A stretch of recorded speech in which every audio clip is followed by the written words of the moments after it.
What's up, YouTube? So I'm going to go ahead and throw out a disclaimer here that this video might be a little bit boring, might be a little bit dry. It's just the material it is. But so this is something I wanted to touch on. You know, I've been touching on things that I wish troops to transportation would have taught me, and this is one of those things. A little bit on the subject. Troops Transportation is a good program, so I'm not trashing on them at all, but they were a program. It's a military transition program that helps with transition, but it doesn't prepare for transition, if that makes sense. They make sure you get your CDL, but they don't teach you much about the trucking industry. And they help with job placement, but they don't help you understand some of the things you need to know about that job placement. And so what I want to touch on is pay. Understanding how trucking companies pay. The first thing you need to know is that the trucking company is out for themselves. Bottom line up front, the trucking company comes first. That is their number one priority. So if they can screw you out of $1, just like the Army, they're going to screw you out of $1. So I'm going to have to break this video into a couple of parts. Probably part 1, part 2, part 3, because there's a lot to touch on. And I tried to shoot it all in one go last night, and the video ended up being like 45 minutes, and I know half y'all ain't gonna stick around and listen to me ramble about nothing for 45 minutes. So we're gonna start out with pay as a company driver, because most of us, we're gonna start out as company drivers. Now, you got company drivers, you got lease operators, you got owner operators. 95% of us, our first job will be as a company driver. Some of us will go out into other industries that require a CDL, like linemen, stuff like that. But most of us are going into a truck as a company driver. Now, company drivers, their pay gets kind of broken up into 3 categories as far as my research has gone. Flat rate, cents per mile, and percentage pay. Flat rate, self-explanatory. We're going to pay you X amount of dollars per day, per week, per month. And it doesn't matter if you run 2 miles or 2,000 miles. Your pay rate is not going to change. Now, with that, some of the, I wouldn't really call them incentive pays, but some of the specialty pays, you're not going to get them. Like, I am flat rate pay right now, and I don't get detention pay. Now, if I was still at cents per mile, anytime I'm in a door over 2 hours, that's time I could be running, working on another load. So they paid me $18 an hour for detention pay. I don't get that anymore. I've spent 10 hours in a door and didn't get squat. So that's flat rate pay. Now, the only other thing I got to touch on is flat rate pay is some companies, if you're on daily pay, that daily pay will be daily pay if you run a load. Other companies, it'll be daily pay if you're available to run a load. So my company is available to run a load. So there's been times where I've sat in the yard empty, didn't go home for the weekend, sat in the yard all weekend, and I got paid for all those days, even though I didn't work a damn bit. So now that brings up cents per mile.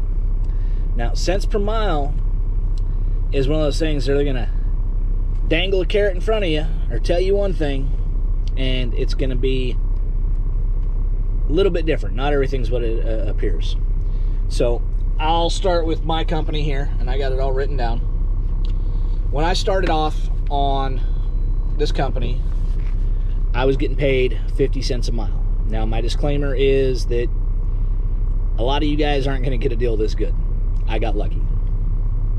If you're 88 Mike and you're looking for a deal this good, hit me up and we'll talk. I could always use some referral pay, and I'd definitely help you get a job like this. But anyway, so I started out at 50 cents per mile. and my pay was broken down into 4 categories, and 3 of those categories, well, 5 categories, and 4 of those categories were contingency. So 50 cents a mile with a base pay rate of 38 cents a mile. So no matter what, I'm getting 38 cents a mile. Now, those other contingencies were fuel bonus, safety bonus, service bonus, and loyalty bonus. And the way those work out is, so your fuel bonus, if your company runs a fuel solution, you get gas where they tell you to get gas. You put on as much fuel as they tell you to put on, and you'll get your fuel bonus. You decide that, oh, I don't trust my fuel gauge, or, oh, I want to build up shower credits, so I'm only going to go to one type of fuel station. That's your option. But at 2 cents a mile, averaging 2,500 miles a week, that's $200 a month that cost you. If you're averaging more miles, that's just more money. All right, so the next one is safety bonus. Pretty self-explanatory, you'd think. Don't speed, don't get pulled over, don't do unsafe shit. But there are other things that can get you your safety bonus. I'll use myself as an example once again. I got pulled over for a random DOT inspection down in Houston. Passed the inspection with flying colors with the exception of one thing. I had a amber light bulb that the truck was emitting too much amperage, wattage, voltage, whatever the hell, and it was burning too hot, and so it burnt all the color off the bulb. So the DOT officer wrote it up as having the wrong color bulb in there. It put 9 points on my CSA score. Cost me my safety bonus for a month. 3 cents a mile. So that's about $400, $500 it cost me that month. I never really added it up. I was just mad. And that's the other thing about a lot of these things. They're paid weekly, but they're computed monthly. So you can screw up 1 week, you can screw up 1 day and lose that pay for the month. All right, next thing is service bonus. So now, granted, a lot of companies have a lot of different policies on this, but it all kind of pans out the same. So my company's service bonus is basically make on-time deliveries, make on-time pickups. Pretty simple. So as long as you're not showing up late all the time, you're going to get paid. Beautiful thing about coming from the military is a lot of us were taught a long time ago, if you're not 15 minutes early, you're late. All right, now my last one was a loyalty bonus at 4 cents a mile. So 4 cents a mile loyalty bonus, and it was paid quarterly. So in all actuality, my weekly pay was 46 cents a mile, and then every 3 months I would get paid my loyalty bonus, which would be all miles over those 3 months. So the one time I did get it before I got switched to Texas regional and flat rate pay, I got $1,600. Wasn't too bad. All right, so now percentage pay. Now that works kind of like cents per mile pay, where depending on the company, they're either going to give you a flat percentage, and when you get a raise, you go up 1 percentage point until you hit their cap. Or you have companies like TMC, who's a partner of Troops Transportation, who run a point system. And it's computed kind of like your cents per mile bonus pays, but you get different points for different stuff, and the higher points value you maintain, the higher percentage you get. So I'll use TMC as an example because that's the only company I did any research on, and they all start out at a base of like 27% of the load. Now, by having your TWIC, having your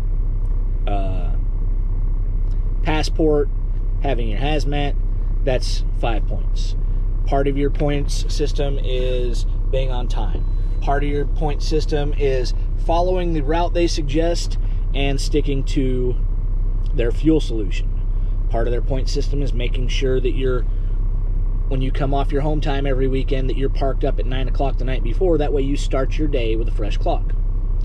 Now, they add up all these points that you get, and then they've got different point categories. Okay, if you're in this point category range, you get 28%. If you're in this one, you get 29%, and it caps out at 34%. Now, 34% of the load, it can be pretty good. I've got a buddy who drives for TMC, and when he was at max points, he was averaging anywhere from 1,700 to 2,500 a week take home. So that's good money. But so that's just the first part of things to think about. If you got any questions about any of this stuff, hit me up. I answer all questions that are asked of me, either through a video or just directly through the comments on YouTube. Make sure you hit that like button. Make sure you hit that subscribe button. If you're coming across this video and you've got a buddy who's thinking about going through the program, has questions about the trucking industry, shoot them my way. And like I said, I answer every question that's given to me. So next video around, we're going to touch on lease operation and owner operation and kind of the best way to go about that and things to look out for. I had a buddy who was a lease operator. My brother was a lease operator, and I've got a couple of different examples of contracts. So there's some red flags to look out for if you're considering lease operation. But anyway, thanks for watching. Hit that like and subscribe button. And as always, attack life. Never apologize.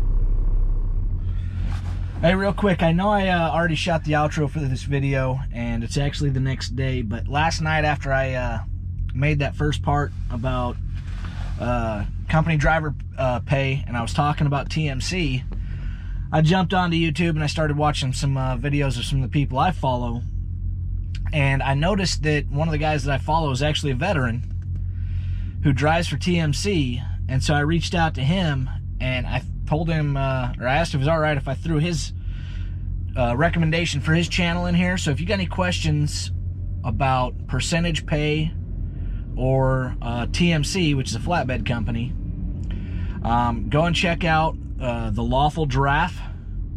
He is a veteran and he is a trainer for TMC.